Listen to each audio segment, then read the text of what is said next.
மேடம்க்கு அப்படி என்ன யோசனை? நான் வந்தது கூட பார்க்காத அளவுக்கு. சாரிங்க, கவனிக்கல. அதை தான் கேட்குறேன், அப்படி என்ன டீப் திங்கிங்? இல்ல, சொன்னா எப்படி எடுத்துப்பீங்கன்னு தெரியல. சொன்னாதான் தெரியும். வேணாம். சரி தள்ளு, நான் படுக்கணும். என்னது? அப்ப சும்மா ஒரு பேச்சுக்கு தான் கேட்டீங்க? அப்புறம் என்னடி கேட்குறேன்ல, சொல்ல வேண்டியதானே? ரொம்ப சீன் போடுற. எப்படி இருந்தாலும் என்கிட்ட சொல்லாம தூங்க போறது இல்ல. அப்புறம் என்ன? அதை நான் 10 தடவை கேட்டு கெஞ்சு அதுக்கப்புறம் தான் மேடம் சொல்லுவீங்க. அப்படி இல்ல, பின்ன எப்படி? கொஞ்சம் அப்படிதான்.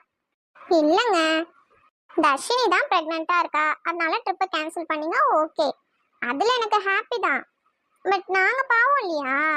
நாங்க ஆசையா இருந்திருப்போம்ல. லூசு, அதுக்கு தான் இப்படி மூஞ்சி தூக்கி வச்சுட்டு யோசிச்சுட்டே இருக்கியாக்கும்.